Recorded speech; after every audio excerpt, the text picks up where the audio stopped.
Hello, I am Animus with the Animus Podcast, here today with Philip Torres, owner of Shenanigans Esports and Gaming Venue, and former semi pro Hearthstone player. Hey everybody, happy Mother's Day to all the mothers out there. Oh, that's right, it is Mother's Day today. That's a good It reminder. is. So I have Phil here today to talk about esports, being a TCG player, competing. Uh, how was it for you when you were competing as a Hearthstone player? So I started, I guess let's go back. Let's go back to TCGs, because that's how I got started in gaming. So maybe like fourth, fifth grade, um, Pokemon comes out for in my lifetime, right? So I don't know what year that was, 98 or 99, something like that. Yeah. Um, that's when I started collecting and I realized, hey, there's a game that you can play with these cards. So looked around, asked my mom like, hey, what goes on with these card games? Like she looked into it and they had like Pokemon leagues that you would play in at Toys R Us. So I would go to these leagues and like I was like again, like I don't know, 7 or 8 clapping cheeks at these locals and they would let me know like, hey, there's tournaments at these card shops. So that's when I started becoming a little bit more competitive. And again, I was super young and I was already very competitive doing like youth sports. So playing a lot of baseball, basketball, and soccer. And I think that's where really my competitive drive came from. A lot of youth sports, and it's very analogous with esports, but I can talk about that later. So started playing Pokemon. Um, Gradually grew into Yu-Gi-Oh when that came out because again, they had a cool show. They had cards that came with the show, so that's what I was into, and started picking up Yu-Gi-Oh, which is what or was a much more competitive card game. And you can learn a lot about card games by playing Yu-Gi-Oh. So that's again, that's where I got competitive. I stayed competitive all the way through maybe like middle school, and then I think I took a turn there where I was doing more sports than TCGs. And all through this time, my mom would, well, me and my brother would ask like, hey, can we get a Nintendo system and blah blah blah. So very early on, we had like a Super Nintendo, and we weren't the like the most posh family, or we didn't have a lot of money, but my mom made sure on Christmas that we got what we wanted, right? Or what we asked for. Yeah. So we were happy to have that. If we weren't playing in the street, if me and my brother weren't playing basketball in the street or skating in the street or playing football in the street with the other kids in the neighborhood, we were inside playing video games. So that's kind of where the esports side of things starts. And then when Halo came out, and this was in middle school, I think we kind of dived more into the esports side of things and the sports side of things, and I kind of left TCGs behind for a while, and then that was my middle school year, so 7th and 8th grade, doing more sports and playing a lot of Halo. That's when we kind of became competitive in esports, and I never thought about like traveling or anything, but we would play locally, like we would get all my friends together and Yeah. play Halo. So that was our competition, um, with our friends. So then high school comes around.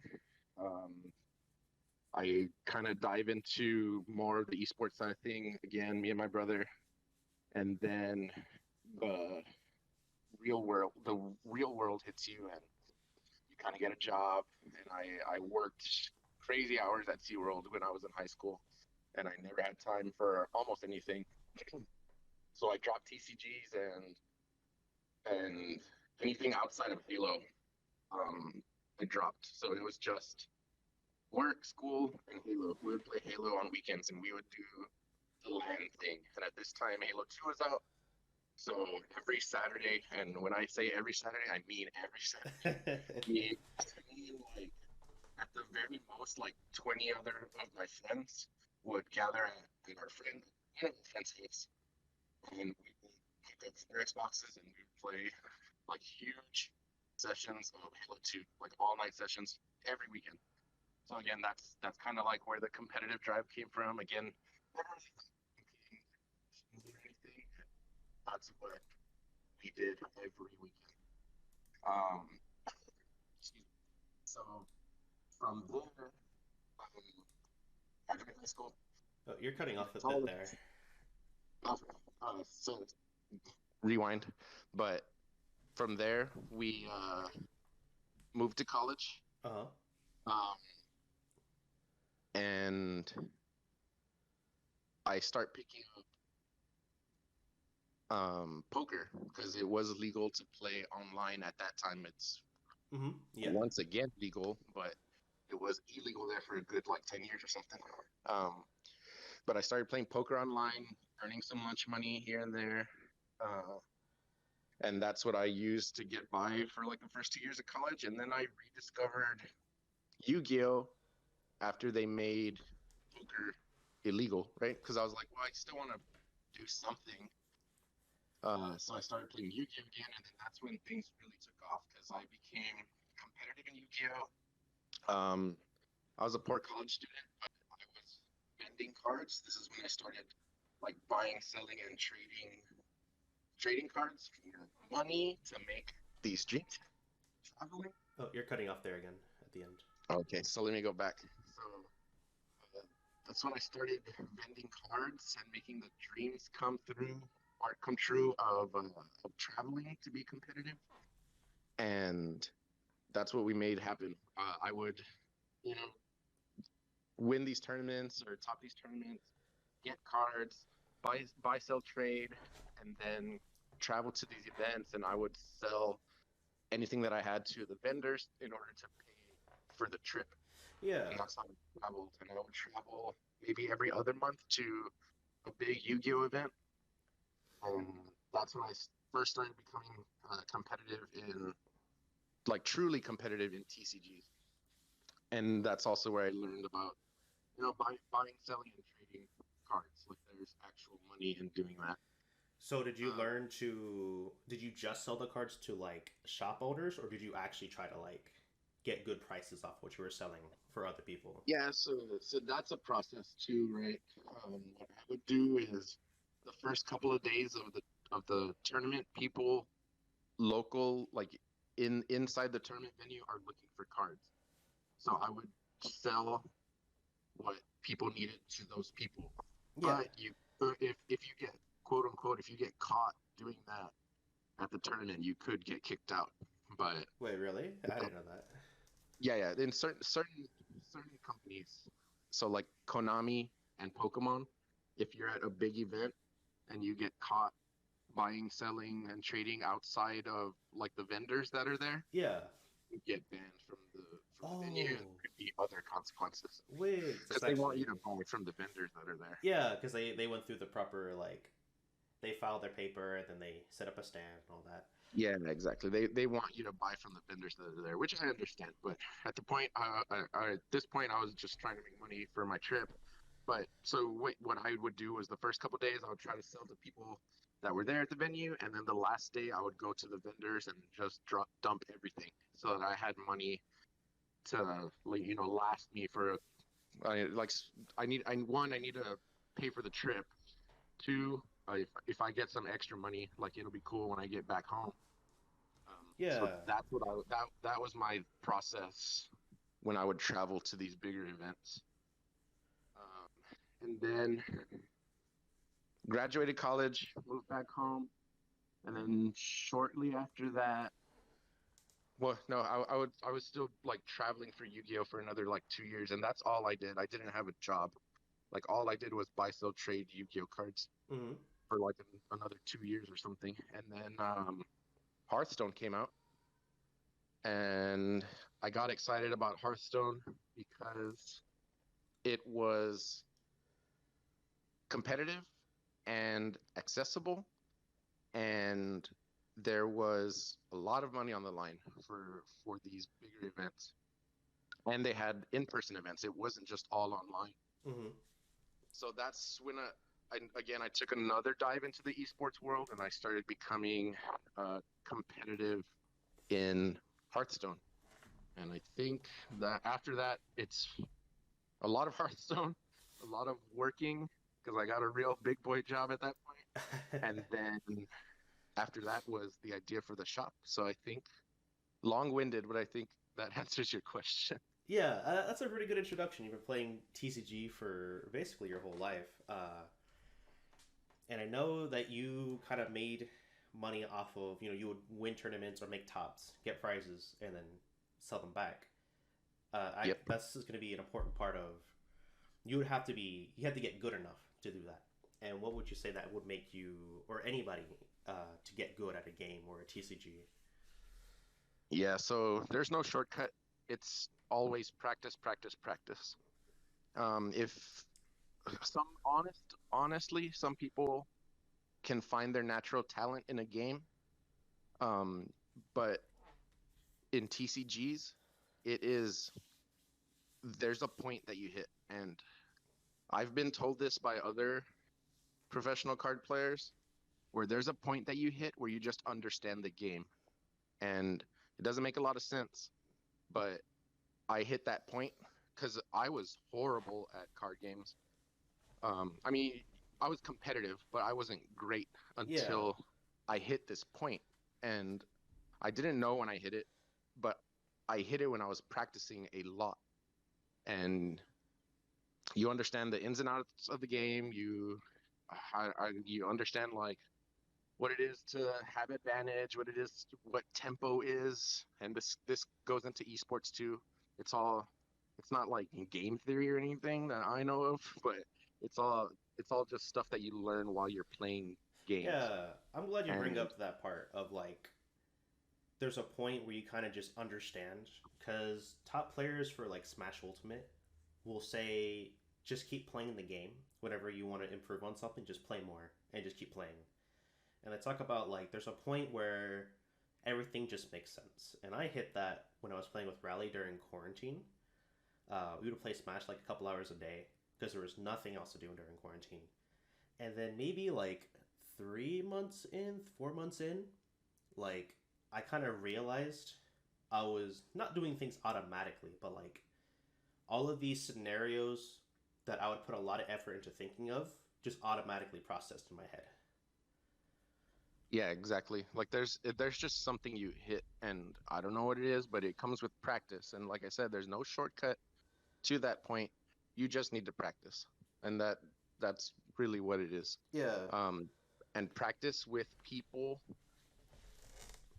all types of people. Practice with people that are way better than you. Practice with people that are on your level, and then use teaching moments to teach people that are not as great as you, because that also helps you learn when you're teaching. And that's the philosophy that I've always utilized when practicing. that's pretty good. And that's all great advice too. I completely agree with all that. And would you? Because I know for Rally, right? She's really good at card games and just fighting games in general. Because her fundamentals and the way she thinks in a game is pretty easily transferable over to another game. Like she played a lot of Magic, and then she got into Yu-Gi-Oh, and she did good in Yu-Gi-Oh. Like in I'm not sure how good of an example Duel Links is, but she was really good comparatively to everybody else in San Antonio. I think there was somebody trying to brag about how good they are, and she did better at like one of the tournaments they had. The main thing is she didn't have money to buy like the really good cards, so she's really good, and all of that came from because I have lived with her for about what 2 years now, and all she does is game. Like when she wants to get good, she will game for like 10 hours a day on her day off, Mm-hmm. and like you can see that payoff. Like literally, I got so much better at Yu-Gi-Oh from watching her play and talk Yep. about the game. And then when I played Yu-Gi-Oh on my own, I'm winning with bad decks just because I understand like game states, uh, what kind of cards to expect, the meta. So Exactly. All of those things just come with practice and time, and the time and the practice is what you need to put in yeah, if you want to be good at your game. And like you said, how a lot of the things are transferable between games. That's true because you learn how to play a game. And it's not just like between TCGs and TCGs, it goes into esports or different totally different types of games. You can still learn different aspects of the game and they are transferable to that game. Like I said, some of the examples are like tempo, or if there's time management involved in the game, or if there's advantage that you gain in some type of way, and utilizing that advantage. Uh, yeah, it's there's just a lot of different things to learn about games, and I would say the more you play, the more you learn about again different games, and it's transferable. So I, for me personally, I wouldn't suggest diving into different games. Like get good at the game you want to get good at. But if there's days where you're just like, oh, I can't grind this game today, like play something else. But yeah. be fierce about it and be competitive about it and learn about it. And you might learn something about the game that you want to be competitive in. Do you think everybody has enough time to like grind the game? Because I know for me, right, and I mean, I guess both of us in the situation, like we have a wife, we work a lot, uh, and I know I can make the time to grind the game, but that's a lot of commitment for me. You know what I mean? Like I'd rather use that time just to relax, Yeah, but like and it's there. that's yeah, and that's so you need to prioritize your time, and relaxing is a part of maintaining your mental health, and that's important.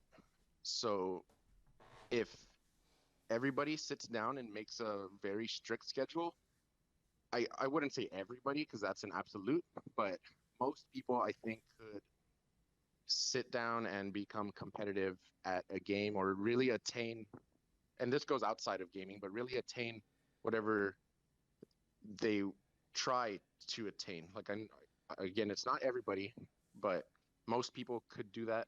And one good starting point that I heard from a professional Hearthstone player, and this was a friend of mine that was like super famous, super up there in the Hearthstone ranks, and all he told me was, and it sounds like a lot, but he said set aside 4 hours a day of just gameplay and practice, and it doesn't always have to be gameplay. It can be just like a phone conversation, or if you go to dinner with a player and y'all talk over dinner, but set aside 4 hours where you're thinking and practicing about what you want to accomplish in the game or anything else, like I said. But we'll focus on gaming here. On the game you want to be competitive at, set 4 hours aside every day. And it's hard.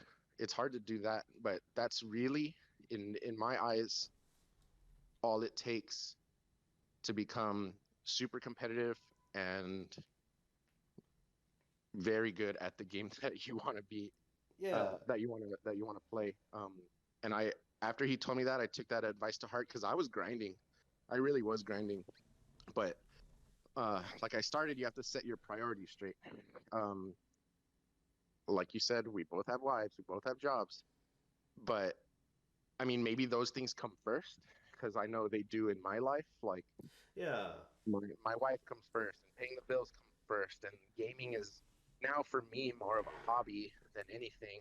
I mean, probably should have been, but I wanted to be competitive. That's something that I chose. You can still be competitive with that type of schedule. And again, not everybody can do it because some people need to work two jobs. Some people want to maintain a relationship. Some people want to maintain a certain type of lifestyle.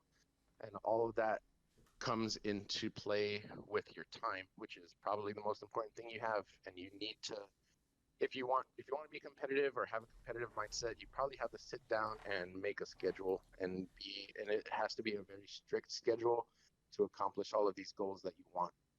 Uh, yeah, Yeah. That's it's all about time management, which is very difficult, I would say. Yeah, time management as a skill is already hard enough because I've been trying to make a schedule just for my life, not even for games. It's just like, all right, because I have to make time for my wife, I have to make time for the cats, I have to make time for my family. Uh, and with my job, I can kind of be flexible. I still have to put in the same amount of hours, but uh, that's something I've been trying to work on as myself. I do agree with putting 4 hours a day because I remember when I was putting that time, uh, I still think about the time that I was really good when I was putting that time. I wouldn't say I was the best, but the growth I had from actually putting in that time was exponential. Like to put it in perspective, uh, after quarantine, when I was practicing a lot with Rally, I was a lot better than I am now. But before quarantine, I was basically losing every set, like 0-2, maybe like top 100 in San Antonio, where that wasn't. It's not really something you want to brag about when there's only 100 people, you know. Uh, Yeah. so I think anybody can get good at games. Honestly, well, I think most people, right? I don't know if everyone can be good at games because I think some people refuse to listen or to sit down and try to think more about it because some people have the Yeah, but mindset that of like I should just be good or I should just the things I'm doing aren't working, so it's not good. yeah, I think that comes with the kind of practice regiment that I was talking about. Like, because if you're playing with players that are better than you, like if you want to get better, you should probably play with players that are better than you, and they're all gonna tell you the same things. Like, hey, you should do this instead. And Yeah, another player is gonna tell you the exact same thing. If it doesn't get into your head that you need to change, if it's a habit or if it's just something that you're trying to do, if their advice doesn't get into your head, then no, you're not going to get any better. But yeah, that's where practice comes in. If you take the time and you listen to those players that are better than you, you have to be open to critique. Like that's the bottom line. um you can't you can't always just play with people that are worse than you. You can't always play with people that are on par with you, because when you play people that are better than you, they're going to give you the critiques, and that's what's going to make you better. yeah. I completely agree with that. And you talked about how people who are good at the game or top players would give you the same advice, and there's like a reason for that. Like, I know people don't like to hear just practice more or just play more, but that's honestly the answer. Yeah, Uh, and actually, it's hard to hear like I said. yeah, it is. It honestly is to take that to heart, and because I don't know if it's entitlement or the, even when you put the 4 hours a day and you do it for a month and you haven't grown that much, like, that's how I felt when I was playing with Rally, right? Because I would improve slightly, and then she would just beat my ass again because she's just that good. Uh, but there was a point where we reached the I'm not sure what to call it. I guess nirvana, or where you understand the game to the point Yeah, of like now you know what you need to do to get better, right? Because once you hit that point, it's like now I can start min maxing my stats in a way to put it. true. But yeah, I think most people can get good at the game. It's just it really is hard to make all that time, right?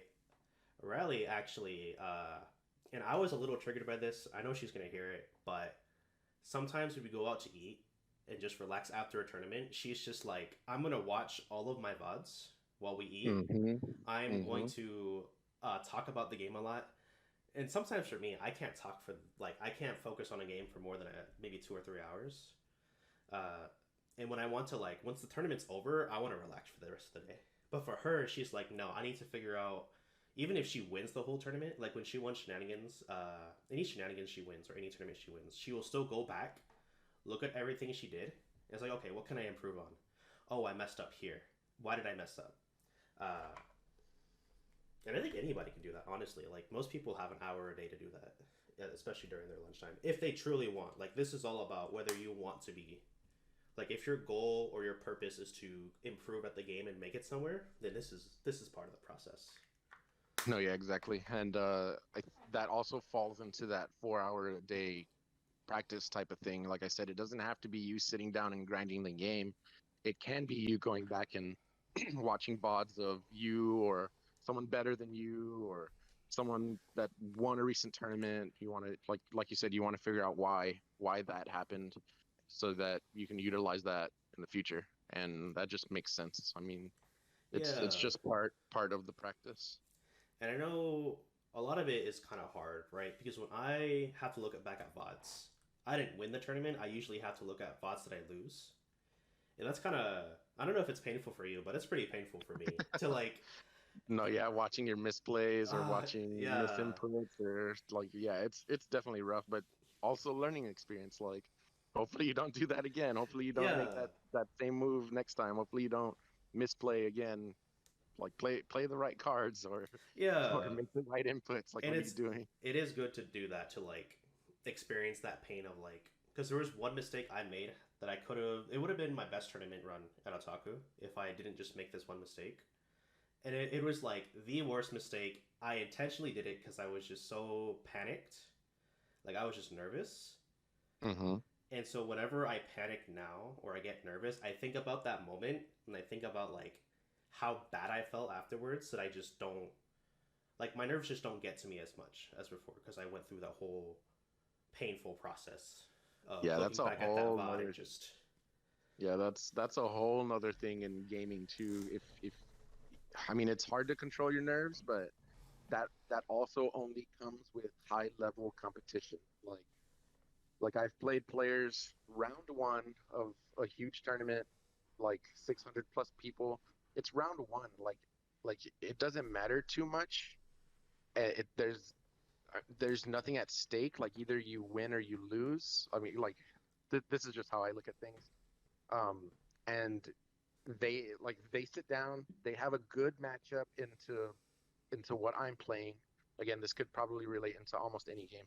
mm-hmm. They have a good matchup into what I'm playing, and this dude is shaking, and I'm like, Yeah. bro, like it's not that big of a deal. You're gonna win this game, like almost hands down. If you just don't do anything crazy, and you got this in the bag because your matchup is so good. You could probably make a few mistakes, but Yeah. the dude is just absolutely shaking, and he was also from like out of the country, so I guess he did have a lot on the line if he did come from out of the country. Like, yeah, he spent a lot of money on the air travel, and I guess he did have a lot of on the line, but that's something you need to learn, and you can only learn through high level competition is how to control your nerves. But that's probably like a whole nother podcast. Yeah, like mental, it's so hard to work on or even talk about the whole mental game because there are a lot of people who are like that who will get into their round one and they're really nervous, or, right, they're super arrogant and they make a lot of misplays because they think they're just that much better. And Hmm. then they lose round one and now they're really sad about it. But that's all back to the whole, the mental, right? Yeah, Uh, and the only way that I've ever dealt with that is through high level competition because I used to shake when I was playing Yu-Gi-Oh um in like my early college days when I was traveling, but it wasn't until the late events because that's when I really felt like, oh shit, like if I win this, I'm gonna be top in the top cut. But if I misplay, like that's when the mental game started, and I would get the shakes when I'm playing, and it would affect me mentally, what in game, and you're more prone to making dumb mistakes, and that's when they happen when you're not mentally aware in game. And I only learned that through gameplay, through high level gameplay. Um, Off the top of my head, I could not think of maybe if you're playing money matches locally or something like yeah. that might be a way to get jitters out. Which that's something we also did in my TCG lifetime.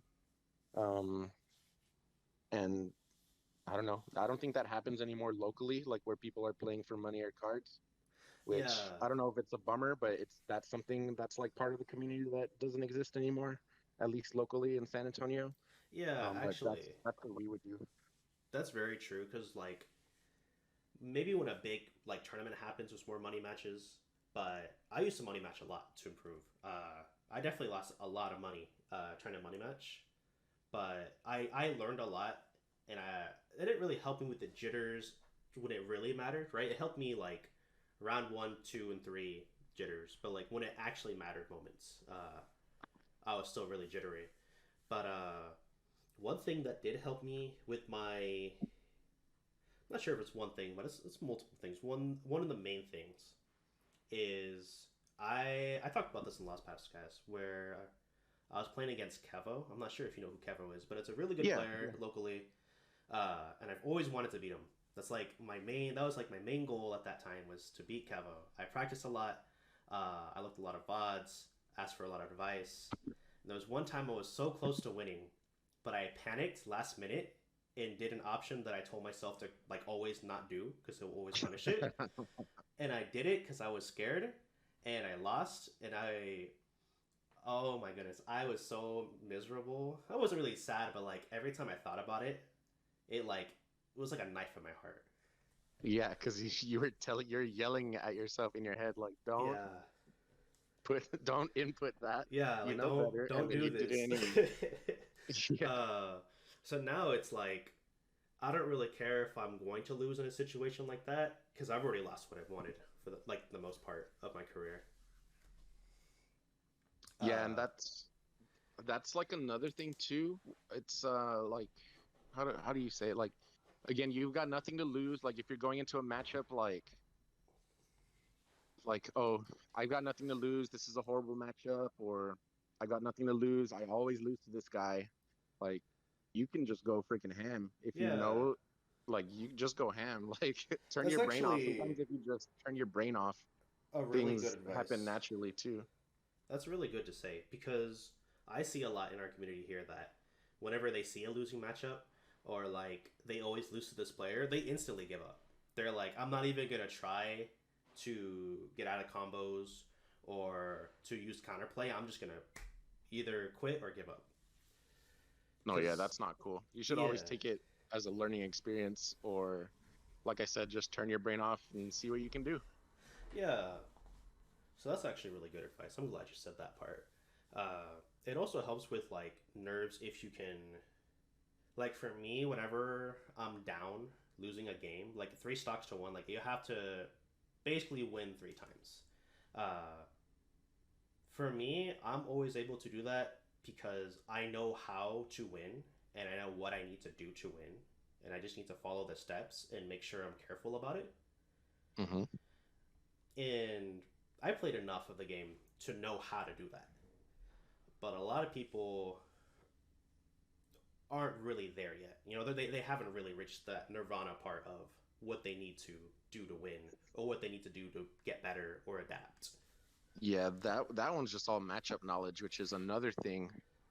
I don't know, maybe we do this again and we write down like every little aspect of what you need to learn about games Yeah. because like that what you just said is just matchup knowledge. Like maybe we need to write down all the like hotkey terms or all the jargon that comes with games and just talk about that because like Yeah, that would be that good. like that one's just matchup knowledge. If you know exactly what you need to do versus a deck or versus a character, you stick to that game plan and you don't deviate.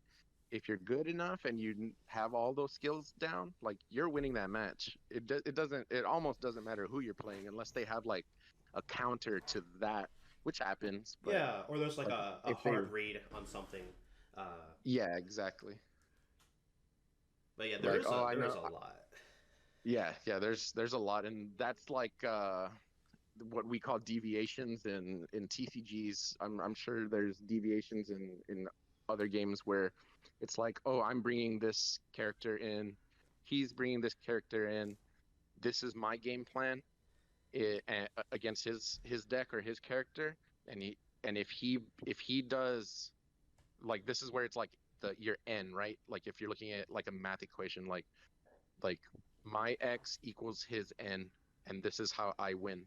But if he goes n plus one, like if he's this is where it gets into deviation. Yeah, Yeah, if he's ready for my strategy and he's bringing a strategy that counters that, then I lose. But if I'm ready for that as well, if I'm like X plus one to his, or I guess it's X greater than N because you're winning, right? So Yeah. if my X plus one is greater than his N plus one, then I'm winning. Like you have to be ready for every situation, which Um, it gets to become difficult. But if you're ready for it, then you're ready for it. In TCGs, you add cards or you take away cards. But then if you're doing that, you could be making some other matchups harder for yourself. yeah. Um, but yeah. Yeah, we could definitely go on a lot about like the getting better at games, how to actually play the game while you're in the game. Because that's a really good point of deviations that you were trying to make. Because in like a fighting game, that's just adaptation or Hmm. preparing for the adaptation of your opponent, Exactly. and that can go on forever, forever. But I definitely would like to do something like that because I don't think people realize how much actually goes into a game. I don't always think super deeply while into the game, but when I was super grinding, I definitely was like when you were doing like X plus one, I was like, wait, this is like familiar. Uh, Yeah, and it's not like I didn't make that up. Like I learned that from someone that's way better than me. Um, but I mean, another thing about practicing is you should probably, like I said, you should definitely be playing with players that are better than you. But make a group chat or it's what we call like a testing group in TCGs, but you make a group of all the best players. I mean, hopefully you guys are friends, but you don't have to be friends if yeah, you're just using each other for practice and learning. um and and grind and practice, and that's that's where you learn all of these little tidbits because they picked it up from somebody that's better than them, and they're utilizing it, and they share their knowledge with you. And yeah, and that's the whole point of this podcast is to like get all of this knowledge that people have accumulated over the years, and then when you pass it on to a newer generation, like that's just evolution, right? yeah, exactly. Uh, you were talking about like making group chats with people who are better than you, and I know in the Smash community, it's kind of toxic in that way where some people do act like if you aren't as good as them, then they don't want to be associated with you. I'm sure there are other cases in other games as well, but even if you can't get somebody who's that good or better than you can always just have other people you're willing to practice with, and there's going to be a Yeah, point where you're going to get good enough to where people can't ignore you. Like they can't ignore you in the sense of they don't want to talk to you as an individual. They can't ignore you because you're now a threat in the competitive scene. yeah, So exactly. they can Like either to that point, if people are if people are being jerks about it, because I've dealt with jerks like that in our testing groups, like you just gotta humble them. Like one example was there's a Swedish Hearthstone player that I'm not gonna name because he told me not to name anybody, but there's a Swedish Hearthstone player that we would travel to all the events together, and he was a jerk, and in all of our testing groups he was a jerk, and I would never play with him, but he was amazing. He would always top all the events. And when it came to American events, he almost would never do well. oh wow, And I was topping every American event that we would go to, right? And it was our test group. So we would end up like going to dinner and stuff. And you just got to keep them humble. Like, let them know. Let them yeah, know. Like, like, hey, what happened to your testing? Like, why did you bring this, or why did you play this, and blah blah blah blah. Keep it keep it smart and clean, but you just gotta let them know. yeah. And honestly, that's probably like the worst feeling to be like a jerk like that, and then the people you were mean to kind of have risen above you. Uh, Even if it's just one event, that still hurts for those kind of people a lot. Yeah, and then some people you gain their respect because it's all about respect. Some people in that instance you gain their respect, but a lot of times they're still just gonna be jerks, and you just kind of have to live with that and understand that they're Yeah, just a jerk. Like that's all that. That's all that that comes down to. But it's also there's also a lot of like, I mean, I know. Well, what I'm saying is there's always going to be social interactions in games, and I know a lot of people aren't so socially adept, but you just kind of have to deal with all of that type, all those types of players because there's going to be players that are jerks. There's going to be players that are loud. There's going to be players that talk shit. There's going to be players that do all of those horrible things, and you can't do anything about it. Um, you just have to, like I said, keep them humble when you can. Stay humble yourself. Uh, don't fall into what they're trying to get you to do. Yeah. And yeah, all of that social stuff.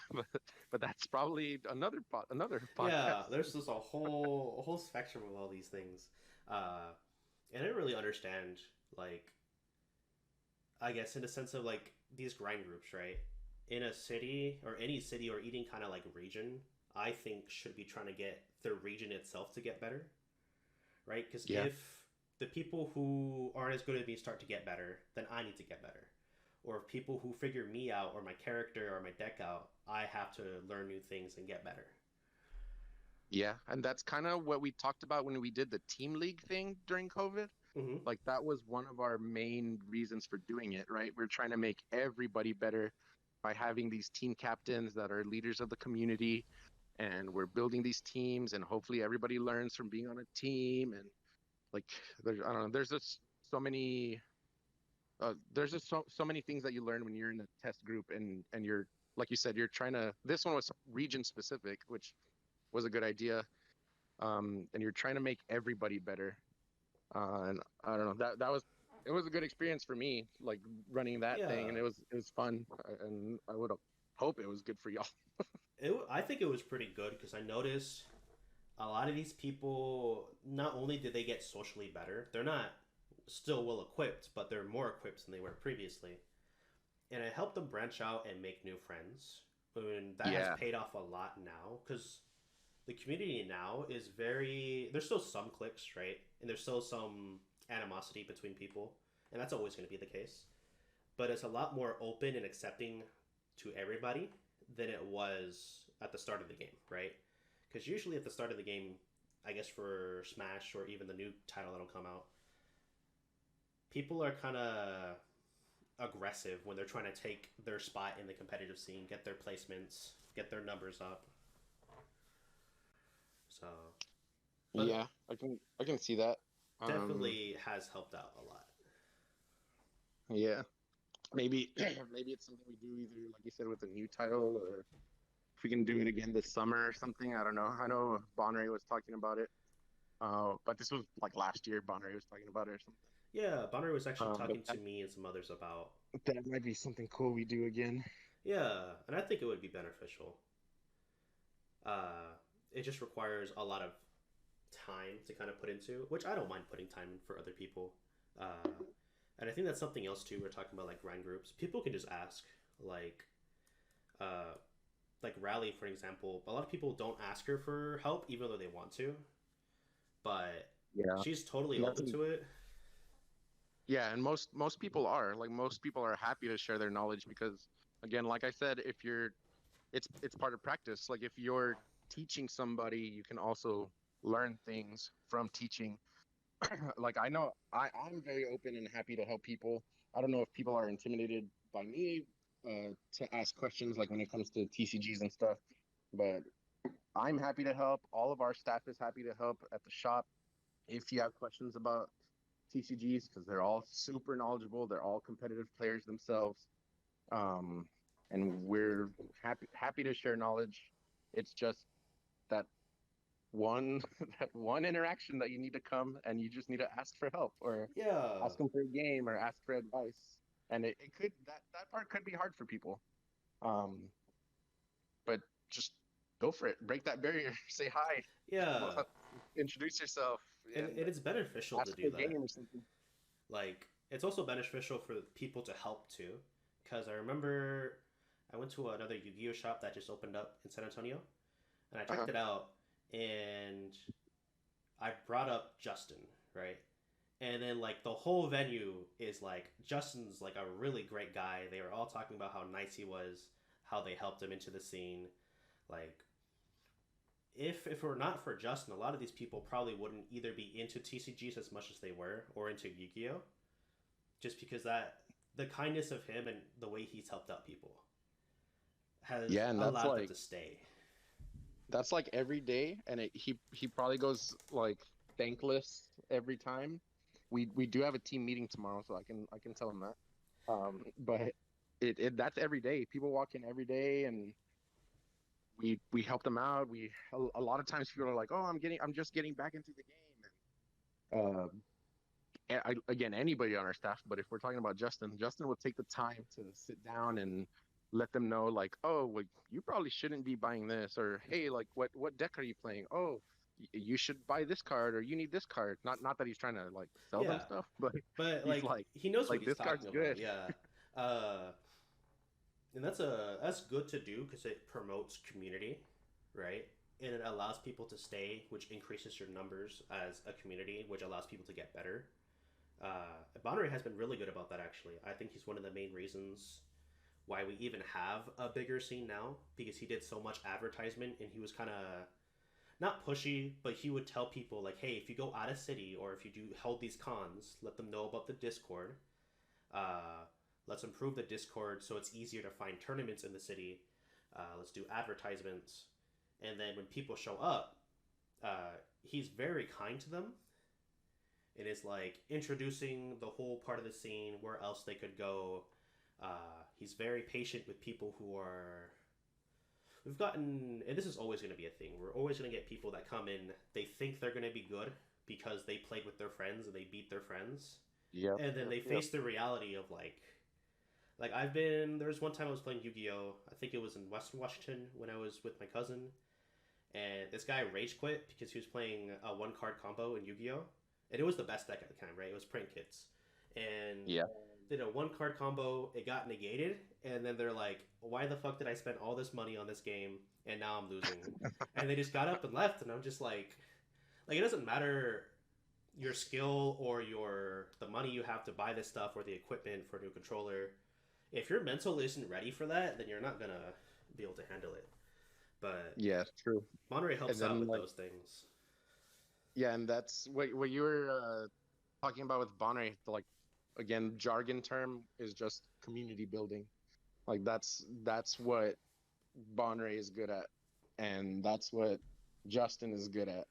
Um, and that's what we try to do at the shop. Just be welcoming and be knowledgeable, and you're just through those things. Like if you're nice and you're knowledgeable and you're willing to share your knowledge, like people will fuck with you. Like people want to learn from you. Yeah, People want to come back and they want to play. And even if they lose, like if you're coming at them with like if yeah if you're coming at them with your niceties and your knowledge and like hey you'll do better next time kind of type of stuff, like they'll want to keep coming back. yeah, And if they see the community is there, if they show up and there's other people playing their games and there's other people with shared interests where they're at, like everyone plays video games, everyone plays card games, like dude that's cool, like we have our little community here. Like that's what people like. They like feeling like they're a part of something. And yeah, you just have to be welcoming, and that comes into people asking for help and advice. As long as you're welcoming and knowledgeable, people keep coming back to you, and you can use that for practice. You can use that to build your communities. The more people, the better. More people at your tournaments, the better for everybody. And just goes from there. But just keep it consistent. Stay knowledgeable. Stay nice, and people will keep coming. yeah. And we talked about you having your shop and trying to build community. Why did you open your own gaming venue? So at the time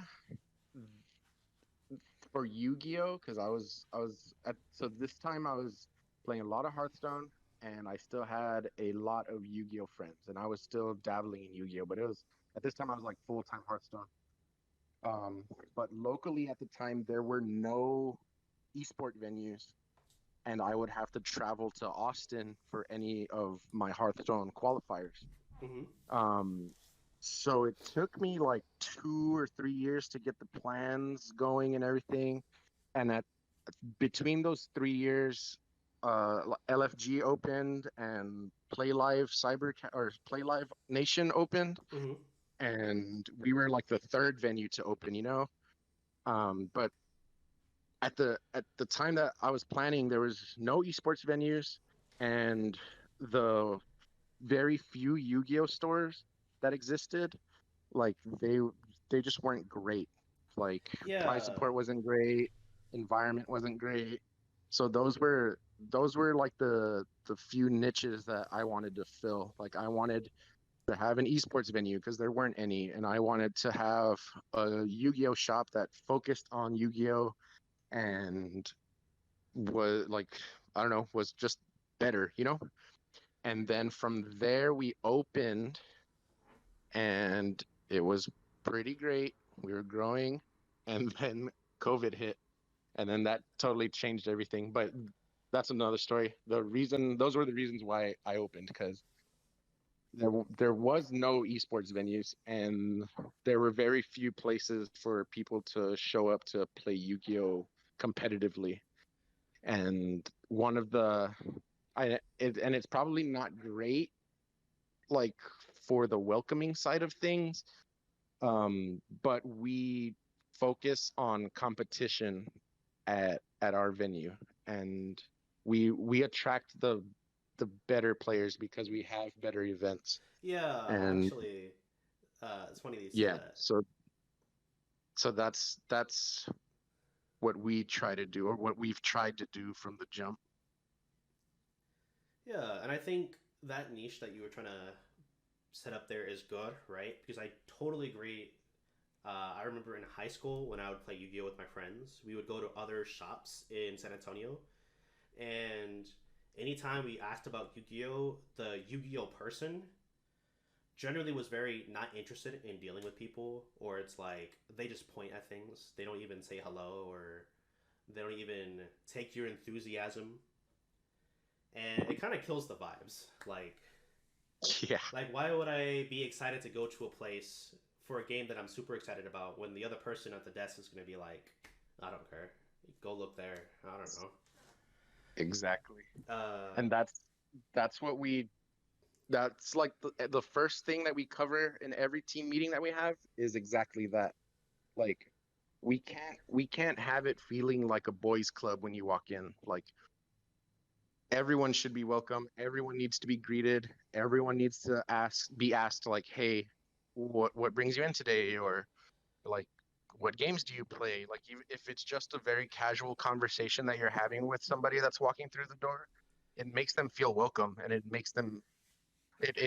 turns off that social stigma of walking into, like I said, like a boys club, yeah. or somewhere where you've never been before. Even if you're brand new to the store, like, it's scary and it's intimidating. You walk into this store you've never been in, you don't know what, like, you came in looking for Pokemon cards, but you don't see the Pokemon cards, or you don't know where they're at, and Yeah. it's, You don't I want don't to know. ask. That's Like, the feelings you had in the past where you ask somebody and they're kind of rude, it definitely sticks with you throughout any interaction. Yeah, that's true too. Um, but that, like I said, every team meeting that we have, and we try to have them like once a month. That's the first thing we cover. Like, everyone needs to be greeted at the door, and there's no ifs, ands, or buts for me, because that's what, like I said, you're trying to avoid it feeling like you're trying to avoid that feeling for everybody. You're trying to make everybody feel welcome. Yeah, and I think Noah's a good example of that because anybody that has worked with Noah in the Smash community, when they ask for help from him or if they talk to him, Noah's probably the most brought up person in the Smash community in terms of how nice Oh, and wow. willing he's helping out with stuff. Just because when we work with other venues, a lot of the employees will straight up tell us no or I don't want to help you. And like, What? yeah, That's wild to it's me. actually so crazy. most of the venues now I think have been a lot nicer about it, but we definitely have had venues in the past where it's just been like, no. Dude, that's wild So to me. when we interact with somebody like Noah, who even if it's something as simple as getting us HDMI cords, that is such a huge like it just makes everybody feel nice. Yeah, that's good. That's Yeah. that's what we focus on because like we're almost everyone on the staff is also a tournament organizer, hmm so they can probably sympathize with, oh, this needs to get done like right now, or something's not gonna go right for them. So like Yeah. Noah TOs or he started the or helps cultivate the Pokemon community at the shop as well. So like I said, he's been a TO in the past. He knows what needs to go down, so he's probably happy to help. And it's really not a big deal if you need an HDMI cable, just go Yeah, grab one. but there That's we wild. definitely have had like issues like that where we ask for something small and the venue owners are just like no, or like I don't want to bring up specific situations because then that'll like out certain venues, but No, yeah, I think other TOs can definitely sympathize with that idea in that concept. I'll have to let Noah know tomorrow that he's appreciated. uh, but yeah, this was a good conversation. I really appreciate the time you made for us here. Uh, this is a lot of good information, and I think I agree with it completely because I've seen people. Riley is a really good example. Like she's really good at games. She doesn't care as much as she used to before, but I've seen the process of like getting good, and it's nice to see somebody who has been in that situation also agree and have other people agree as well. Yeah, and there's lots of little topics that because we opened the podcast with it's just practice. Like you just Yeah, need to practice. But there's lots of stuff that you need to learn with your practice. And like I said, we can do this again. I can write down everything that I know. You can write down yeah, everything that you know. You can we can do a podcast with Rally, like and talk about all this stuff. But it's a lot. It's practice, and you'll learn all of this through practice. But maybe if you make it a point to if you have this list and you make it a point to learn all of the things on this list, like it might help too. um but yeah. it really is just practice, and all of these things come to you. But if you know what you're looking for, maybe it might help. I really don't know, but Yeah, it's re- because it's really just practice. But this is really just like the tip of the iceberg of yeah, getting better. because you're right. There is like there's practicing and then there's learning how to practice, right? Because I see Yeah, people that too. not practice. Like I'll see people put hours of practicing, and it's like you should not be practicing this because of whether because it's not really applicable. Like why would you practice this scenario when it's not gonna ever happen? Yeah, Or I see a lot of that too. like why would you practice this combo? Like it's good if you practice combos, but you should already know it, and you shouldn't be going for like this is a term Rally helped me out with, and it was like you don't need a card or a technique to win more. Like if you're already winning, Yep. you don't need a card or a tech to help you win more than what you're already winning. Because if you win, Yep. then you don't need to worry about it. Yep. And that's the other jargon term, win more. We use Yeah. that a lot. But thank you very much, Phil. I really appreciate your time here.